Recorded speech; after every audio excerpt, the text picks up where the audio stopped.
Amigo y amiga que me escuchas, te damos la bienvenida nuevamente a Púlpito Reformado, la voz de la Reforma Protestante en Puerto Rico, la voz oficial de la Iglesia Presbiteriana Reformada en San Juan.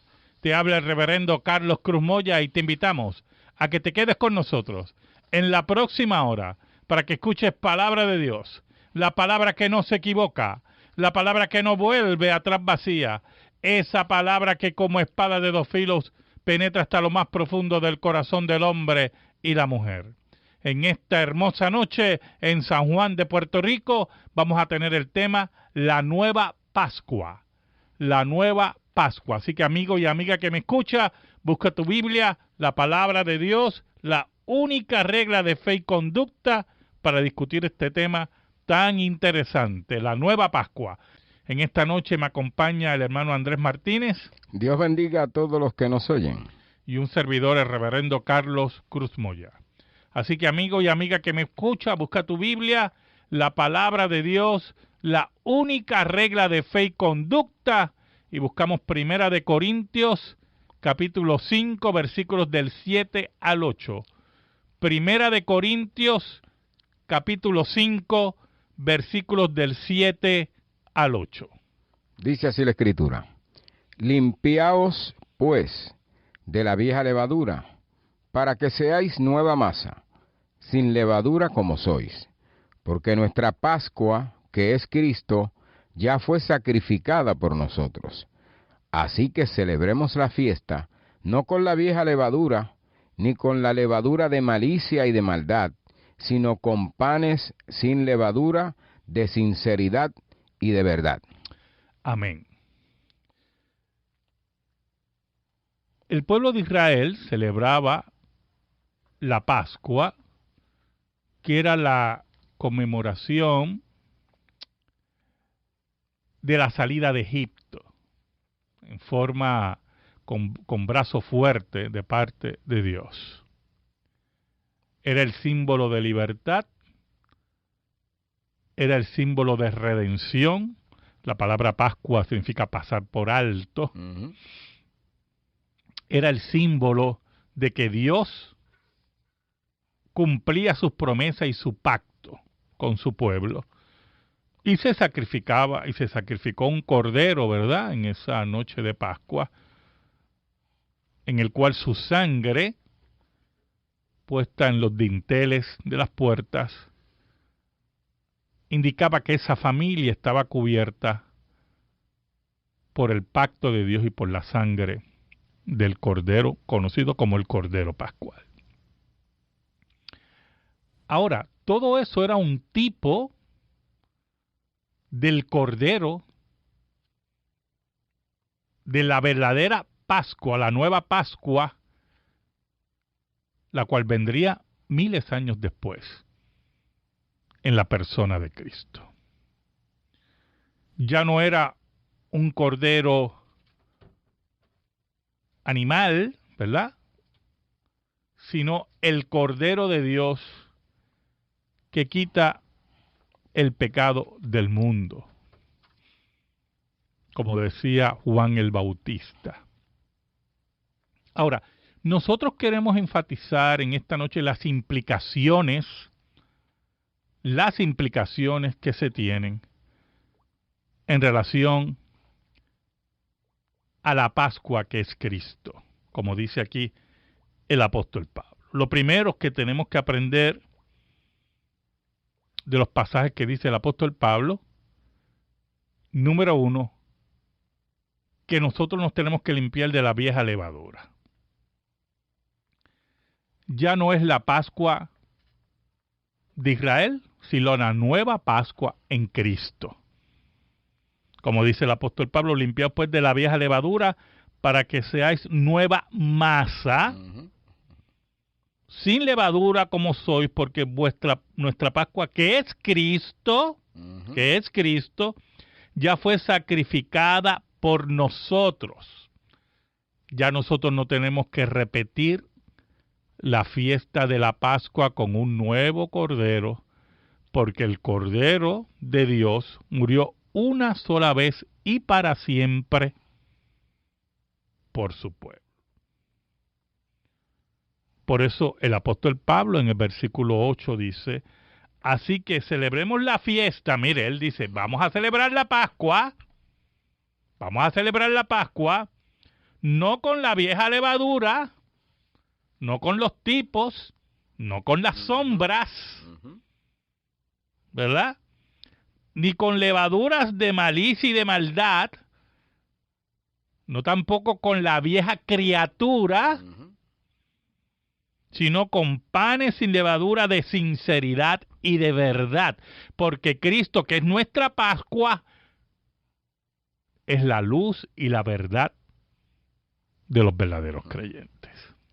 Que él hace alusión muy claramente, no solo a la vida personal, sino a la vida religiosa. Exacto. ¿Entiendes? Exacto. La forma de cómo debemos establecer o señalar que la Pascua la instituye Dios mismo, no es una fiesta de seres humanos, o sea, el humano no la origina, es Dios mismo. Y aquí nos está diciendo que separemos no solo de nuestra conducta, nuestra vida, sino de la parte religiosa, del asunto de la adoración a Dios. Exacto. Que hay que tomar en cuenta. Por lo tanto, si nosotros enfatizamos, Pablo lo que está diciendo, si nosotros mantenemos una mirada en el tipo, en la vieja levadura, estamos obviando y rechazando la nueva Pascua.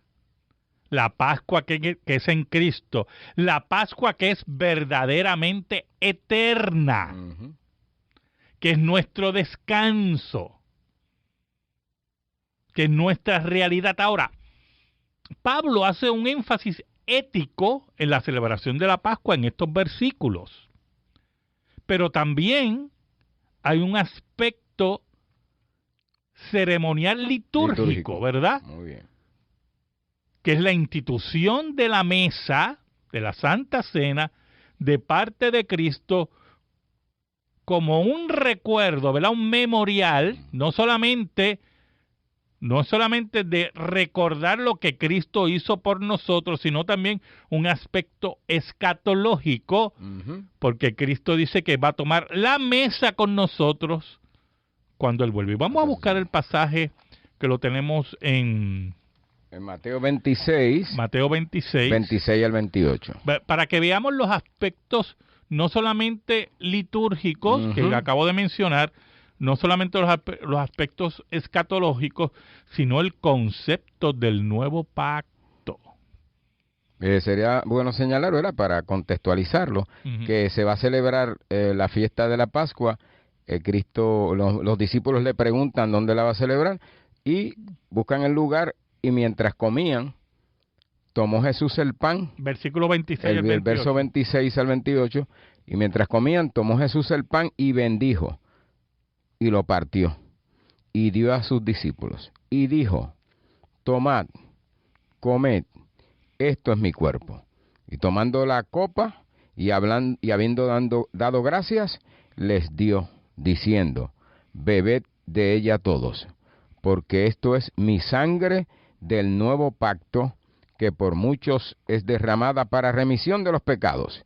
Y os digo que desde ahora no beberé más de este fruto de la vid, hasta aquel día en que lo beba de nuevo con vosotros en el reino de mi Padre. Entonces, mire qué interesante, ¿verdad? La ceremonia de la Pascua judía, la ceremonia de la Pascua israelita, esa ceremonia Cristo la toma como modelo para instituir la nueva Pascua, la práctica litúrgica de celebrar la Santa Cena, ahora en el nuevo cuerpo, que es la iglesia, con la nueva Pascua, que es Cristo, y esa nueva Pascua y esa nueva celebración y ceremonia señala a la cruz. Por eso Pablo dice que Cristo es nuestra Pascua, que fue sacrificada, señala a la cruz, pero también señala que escatológicamente al futuro, a su segunda venida, para consumar el reino inaugurado. No hay otra Pascua, no hay necesidad de celebrar otra Pascua, celebrar otra Pascua significa rechazar el sacrificio de Cristo. Significa volver a los tipos y no ver que lo cumplido ya es señalar a lo que era sombra. Sí, a la figura y la sombra. Y no ver ya la realidad, la realidad de aquello que el escritor de Hebreos dice, al decir nuevo pacto, ha dado por viejo... ¿Qué capítulo y versículo? Hebreos 8:13. Hebreos 8:13 dice. Al decir nuevo pacto, ha dado por viejo al primero. Y lo que se da... Por lo tanto, tenemos varios aspectos. Número uno, la vieja Pascua ya caducó. Ya terminó, ya desapareció. Y es importante que usted entienda esas palabras de desaparecer, ¿oyó? De desaparecer. No significa que la gente no la practica todavía, ¿verdad? Muchos judíos practican su Pascua, porque no han aceptado la nueva Pascua, que es Cristo, ¿verdad? Pero los méritos que tenía la vieja Pascua ya desaparecieron. Lo que señalaba esa Pascua, que nos recordaba la salida de Israel, ya desaparecieron. Ya lo viejo pasó. Usted puede celebrar lo que quiera, ¿verdad? La gente puede celebrar lo que quiera. Pero ya pasó. Es como cuando usted conmemora el natalicio de alguien, ¿verdad? Y lo recuerda y eso. Pero mire, ya se murió. Ya se murió. Y muchos insisten entre el pueblo cristiano a celebrar una Pascua que ya murió, dice el apóstol Pablo. Que ya desapareció, dice el autor de Hebreos.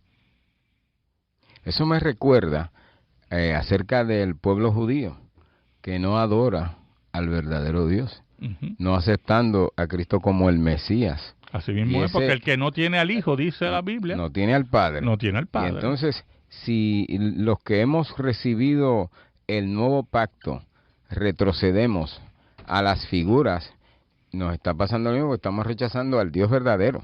Exacto. Que ha instituido esta nueva Pascua, ¿no? Así mismo es.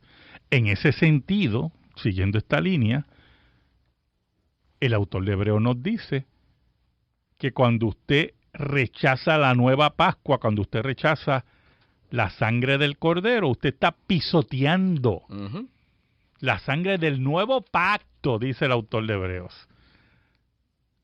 La sangre del nuevo pacto.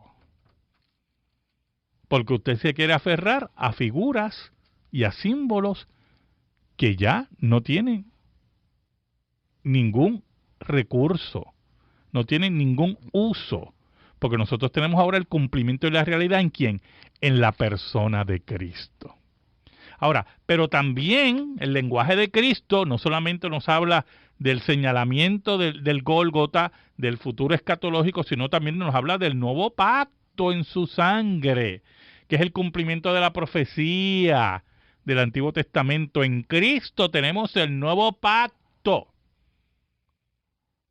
Y la ceremonia de la Santa Cena nos recuerda que estamos en el nuevo pacto. Y que ese nuevo pacto es para aquellos que por medio del Espíritu de Dios reconocen que son unos pecadores y aceptan a Cristo como su único Salvador personal. Puntualizando, estando ya presente Cristo, nos dice el escritor de Hebreos en el capítulo 9, de los bienes venideros, por el más amplio y más perfecto tabernáculo, no hecho de manos, es decir, no de esta creación, ni por la sangre de machos cabríos, sino por su propia sangre. Así mismo Esto es lo que establece el nuevo pacto. Lo otro quedó atrás, no tiene vigencia, no tiene efectividad. Ir atrás, como hoy hay personas, están los que le llaman los cristianos judaizantes, óigame, es pisotear la sangre y pasar por alto. Óigame. Por lo tanto, los aspectos que se ven en 1 Corintios 5, los aspectos que vemos en Mateo, ¿verdad? Y lo que estamos leyendo en Hebreos, enfatizan claramente que Cristo, que es la culminación de la revelación de Dios, En Cristo se cumplen todas las promesas, sí y amén, ¿verdad? En Cristo tenemos la nueva Pascua. Cristo es nuestra Pascua, no necesitamos otra Pascua. En Cristo estamos completos, totalmente completos. Y cuando usted rechaza a Cristo, rechaza la nueva Pascua. Usted rechaza la nueva fiesta de Dios, instituida por Dios. Porque aquí nos dice el apóstol Pablo, y quiero volver, ¿verdad?, al versículo de 1 Corintios 5, versículo 8, dice, así que celebremos la fiesta. O sea, usted rechaza la fiesta nueva de Dios. Usted rechaza esa fiesta de Dios, que es la culminación de Dios, que es Dios mismo entregándose en su Hijo por los rudimentos, por las sombras, por los tipos, por las promesas. Ya no hay promesas, ya tenemos el cumplimiento ante nosotros. La promesa se cumplió en Cristo. No sé si tienes algo más, Andrés. O sea, siguiendo esta línea, hermanos, nuestra vida ha sido salva, nuestra deuda ha sido saldada por aquel que no solamente es sacerdote según el orden de Melquisedec, sino que también al mismo tiempo es el Cordero Pascual. El Cordero Pascual. Vamos a pasar a la noticia religiosa con el hermano Andrés Martínez. Dice así, últimas palabras de niña cristiana al morir quemada por ISIS. Una muchacha cristiana gritó, Dios, perdónalos, y murió en brazos de su madre después que combatientes de ISIS incendiaron su casa. La joven se cree tenía 12 años de edad. Murió por sus quemaduras después de que los militantes atacaron su casa familiar en Mosul, en Irak. Su historia estuvo entre un número de temas en una conferencia sobre la persecución de los cristianos en Nueva York el mes pasado. Los militantes terroristas irrumpieron en la casa gritando, no tienen tiempo, el edificio está encendido en llamas. Madre e hija lograron escapar de la quema del edificio, pero la niña tenía quemaduras de 4º grado y fue trasladada de emergencia al hospital. Murió en brazos de su madre en el hospital. Las últimas palabras que dijo fueron, Dios, perdónalos. Jacqueline Isaac, una defensora de los derechos humanos que transmitió la historia, dijo, en medio de la oscuridad hay luz. Cuando hay luz, hay esperanza.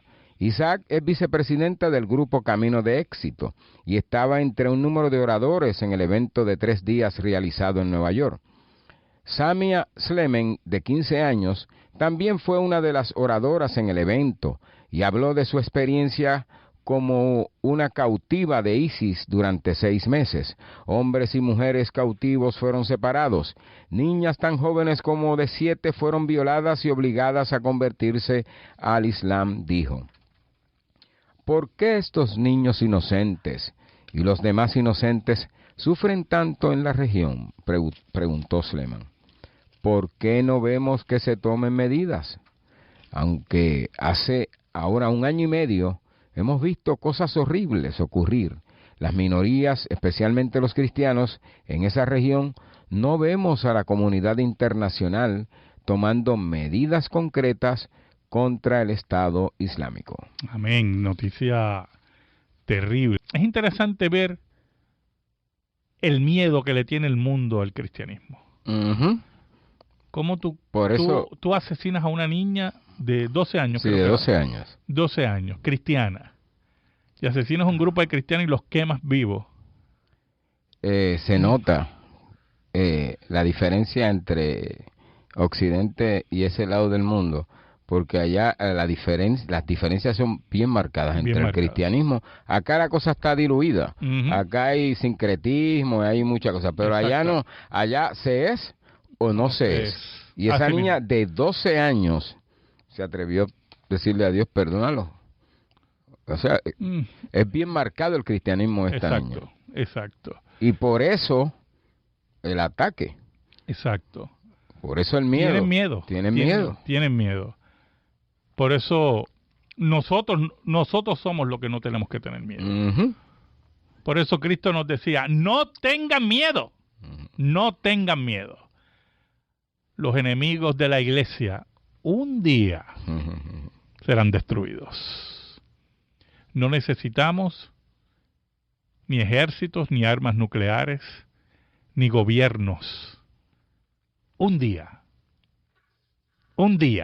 Jesucristo volverá. Un día, hermano, sería el día. Tengo dos preguntas. Una, hermano Claudio de Carolina, que nos pregunta por qué el nombre Jehová, del nombre de Dios, no aparece en el libro de Esther. Pues, hermano, lamentablemente no sabemos, ¿verdad? En cierta medida, el libro de Esther está basado en las tradiciones del pueblo de Israel y en el Dios verdadero, pero no se sabe por qué no se menciona el nombre de Dios en todo el libro. Pero se nota la mano de Dios en todo el libro. En todo el libro, claro que sí. Hay unos procesos de providencia, ¿verdad? Y de soberanía que están presentes, y hay también unos, vamos a ponerlo así, unos juegos con el idioma hebreo, que aparentemente aparece el tetragramatón, como se conoce, las 4 letras del nombre de Dios. Pero no quiero entrar en eso, solamente en sí no se sabe. A Dios no le plació, ¿verdad?, que su nombre no apareciera. Tengo otra pregunta, creo, de hermana Rodríguez de Ponce. Creo que va dirigida, ¿verdad?, porque me hace una pregunta de un versículo que no veo cuál es la duda, y creo que va dirigida a por qué se celebra el primer día de la semana la mesa. Es importante lo siguiente, hermano, muy importante que usted entienda esto. El nuevo pacto en su sangre, como dice la Biblia, como dice Cristo, ¿verdad?, que él conmemora en la mesa y que lo lleva posteriormente al Gólgota, es esa celebración de la mesa, de la Santa Cena, ese evento de la cruz en el cual lleva los pecados de su pueblo. Todo eso es una realidad por la tumba vacía, ¿oyó? Si Cristo no resucita, dice el apóstol Pablo, vana es nuestra fe. Dignos de pena, dice el apóstol Pablo. Seríamos gente digna de pena. Y que por lo tanto, la celebración de la nueva Pascua, la celebración del Gólgota en el sentido de que Cristo lleva nuestros pecados, solamente se hace realidad porque Cristo vence la muerte, y eso ocurre en domingo, en el primer día de semana. Si Cristo no resucita, la Pascua, la nueva Pascua, fuera inválida. Por eso es que cuando se habla del domingo de resurrección, ¿verdad?, cuando se celebra la Semana Santa, se llama Pascua de Resurrección. ¿Por qué? Porque si Cristo no resucita, la Pascua, la nueva Pascua, no valdría nada. Por eso es que la resurrección, como dice el apóstol Pablo, es el eje del cristianismo. Es como el sello de... Así mismo es. Y por eso es que la mesa se celebra el primer día de la semana, lo vemos en la iglesia primitiva, porque la iglesia primitiva se reunía el primer día de la semana para celebrar la mesa. Así que en ese sentido, ¿verdad?, tenemos que tener eso bien claro. Siguiendo con el tema, vamos a ver un pasaje en Hebreos 10, muy importante, que nos señala también la importancia de la nueva Pascua. ¿Por qué la nueva Pascua tiene el peso que tiene? ¿Qué versículos eran, Andrés? Hebreos 10, 11 al 14. Ok, vamos a ir a esos versículos, hermano. Hebreos 10, del 11 al 14. Y ciertamente todo sacerdote está día tras día ministrando y ofreciendo muchas veces los mismos sacrificios, que nunca pueden quitar los pecados. Pero Cristo, habiendo ofrecido una vez para siempre un solo sacrificio por los pecados, se ha sentado a la diestra de Dios. De ahí en adelante, esperando hasta que sus enemigos sean puestos por estrados de sus pies. Porque con una sola ofrenda hizo perfectos para siempre a los santificados. Mire qué interesante, ¿verdad? El sacrificio de Cristo, que es nuestra Pascua, ¿verdad? Cristo es nuestra Pascua, ha hecho de una vez y para siempre perfectos a los santificados. Los sacerdotes anteriores, ¿verdad? El sacerdocio que arónico tenía que repetir la ceremonia todo el tiempo, en ese día de la expiación, famoso día de la expiación. En ese día de la expiación tenían que hacer sacrificios, había muchos sacrificios, y estaba también la fiesta de la Pascua, ¿verdad? O sea, existían todas esas ceremonias, no solamente el día de la expiación, sino también la Pascua, y tenían todas esas ceremonias, y tenían que repetir, y la Pascua se celebra en familia. Bueno, olvídese, todas esas cosas. Ya todo eso terminó, porque ahora Cristo, habiendo ofrecido una vez para siempre un solo sacrificio por los pecados, se ha sentado a la diestra de Dios. Por lo tanto, y aquí ahora nos dirigimos, ya no nos dirigimos a los judaizantes, sino al catolicismo romano. Cuando en cada misa se dice que se vuelve a sacrificar a Cristo en un sacrificio incruento, o sea, sin sangre, va contra todo el testimonio bíblico, que hubo un solo sacrificio. Cristo fue ofrecido una sola vez por los pecados y está sentado a la diestra de Dios. No está en el altar de la misa, como dice Roma, que el pan se convierte en el cuerpo de Cristo y está allí. No, Cristo está a la diestra de Dios, se ha sentado a la diestra de Dios, y el versículo 13 nos dice, de ahí en adelante esperando hasta que sus enemigos sean puestos por estrado de sus pies. ¿Esperando qué? La culminación del reino de Dios. Lo que dijo Mateo, lo que Cristo dijo en Mateo con la celebración, no beberé esto hasta que sea inaugurado el reino, o sea, sea consumado el reino de Dios. Por lo tanto, cuando se habla del sacrificio de la misa, hay un grave error doctrinal, pero gravísimo.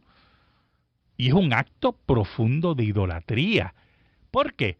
Porque en el momento que el pan se convierte en el cuerpo de Cristo, como plantea la teología católica romana, entonces las personas pueden ¿qué? Arrodillarse ante el pan, porque allí está Cristo, en el Santísimo, ¿verdad? Y como Cristo está allí, el cuerpo de Cristo está allí, el pan es adorado. Entonces no es solamente un acto que es contrario a la nueva Pascua, al sacrificio anual que ahora es Cristo, que ha sido ofrecido una sola vez, sino que también es un acto de profunda idolatría. O sea que tanto los judaizantes como la teología católica romana están de vuelta a la sombra. A la sombra. Quieren volver a la sombra. A la sombra. Entonces, cuando el catolicismo romano insiste, algo que es sorprendente, ¿verdad? Que los sacerdotes tienen esa capacidad de hacer el milagro, conocido como la transustanciación, porque ellos tienen el sacerdocio según el orden de Melquisedec. Están cometiendo también un grave error, porque la Biblia dice que hay un solo sacerdote, según el orden de Melquisedec, y que su sacerdocio no cambia, no se muda, no cambia de manos. Y como dice la traducción Bobel Cantera, no es transferible. Por lo tanto, cuando el sacerdocio católico romano y cuando la teología católica romana dice que cuando se impone las manos para ordenar un nuevo sacerdote se transfiere el sacerdocio según el orden de Melquisedec, eso es un grave error, porque la Biblia dice todo lo contrario, que el sacerdocio de Cristo no cambia y que no es transferible. Por lo tanto, nada ocurre en la misa. Nada ocurre. Porque Cristo está sentado a la diestra de Dios, esperando que sus enemigos sean puestos como estrado de sus pies. Llámanos, 787-724-1190, 787. El escritor de Hebreos, cuando nos habla acerca del sacerdocio de Melquisedec, dice en el capítulo 7, verso 28, porque la ley constituye sumos sacerdotes a débiles hombres, pero la palabra del juramento posterior a la ley, es decir, al Hijo hecho perfecto para siempre. Es decir, que el juramento se le hizo a una sola persona, a Cristo, a más nadie. Y que no puede residir en hombres que débiles, porque ya tiene que estar sobre el sacerdote que no es débil. Que no es débil, que es perfecto. Que venció la muerte, que es perfecto, que es Dios mismo, que es Cristo Jesús. En ese sentido, la nueva Pascua, que es el tema de esta noche, tiene todo el respaldo del tercer cielo, ¿yo? Del trono de Dios, a tal nivel que el sacerdote no solamente Cristo no se constituye solamente sacerdote, sino también sacrificio por su pueblo.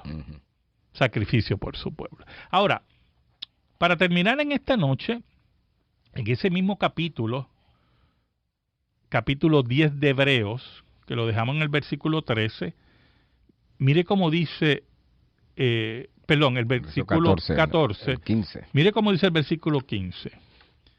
Y nos atestigua lo mismo el Espíritu Santo, porque después de haber dicho, este es el pacto que haré con ellos después de aquellos días, dice el Señor, pondré mis leyes en sus corazones y en sus mentes las escribiré, y añade, y nunca más me acordaré de sus pecados y transgresiones, pues donde hay remisión de estos, no hay más ofrenda por el pecado.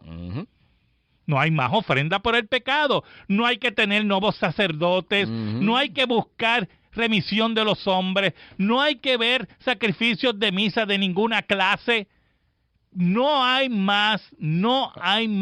Ofrenda por el pecado. Por el pecado. En ese sentido, todo intento de hacer nuevos sacrificios es blasfemia contra Dios, blasfemia contra la sangre del Cordero, blasfemia contra el Cristo triunfante que venció la muerte. Todo intento de cualquier altar en esta tierra de repetir el sacrificio de Cristo es un intento idolátrico contrario a la revelación bíblica. Sí, el escritor de Hebreos lo pone de manera grave cuando dice que el que no acepta esto versículo pisotea. ¿Sabes el versículo? No lo tienes. No lo tengo en la mano, sí. Okay. Pisotea la sangre del pacto eterno. Exacto. Y hace afrenta al Espíritu de gracia. Así mismo es. O sea, menosprecia la obra de Dios por la obra de ellos.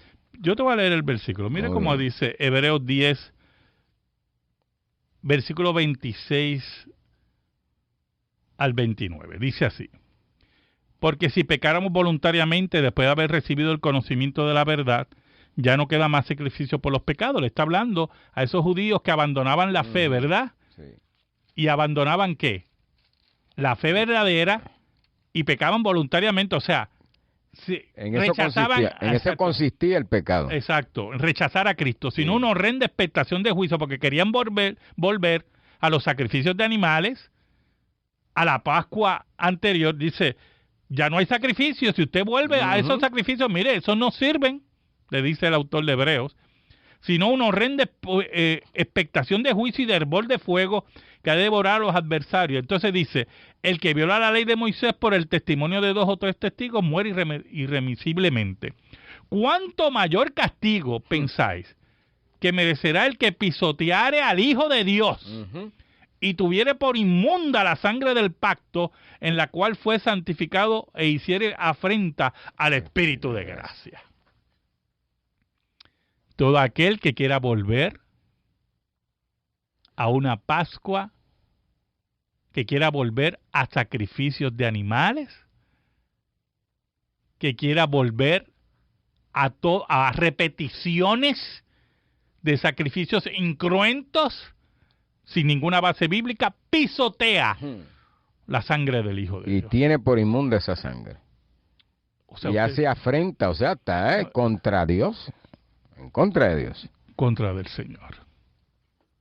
Por lo tanto, la nueva Pascua, mire qué interesante, la nueva Pascua que nos da todas las soluciones, ¿verdad?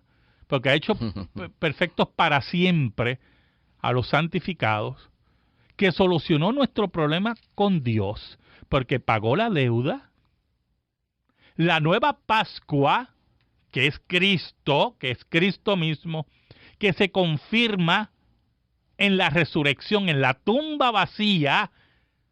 La nueva Pascua que nos señala que el reino de Dios va a ser consumado. Si es rechazada, no hay otro camino, dice el autor de Hebreos. No hay otro camino, sino una horrenda expectación de juicio. El único camino de salvación y el único camino a Dios es Jesucristo. Más nadie. Y todo aquel que venga en estos tiempos, como dijo Cristo, que vendrían falsos cristos y falsos profetas, que dirían, yo soy el Cristo, y a muchos engañarán,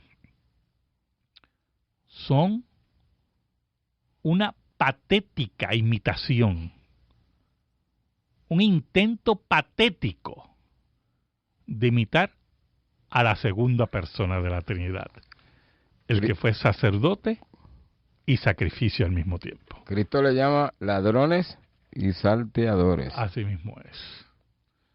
Por lo tanto, hermano, amigo y amiga que me escucha, si has conocido a Cristo como tu único Salvador personal, si Dios ha llegado a tu vida y te ha transformado y ha hecho que te rindas ante Él y has recibido el regalo de la salvación, estás en la nueva Pascua. Y la nueva Pascua, nadie, absolutamente nadie, la podrá destruir. Escríbenos, Púlpito Reformado, P.O. Box 363864, San Juan, Puerto Rico 00936. Púlpito Reformado, P.O. Box 363864, San Juan, Puerto Rico 00936. Si te interesa que este programa de radio se mantenga en el aire, le pido al Señor que bendiga tu vida, bendiga tu hogar, y que la paz de Cristo, que sobrepuja todo entendimiento, esté sobre ti y los tuyos. Dios te bendiga ricamente.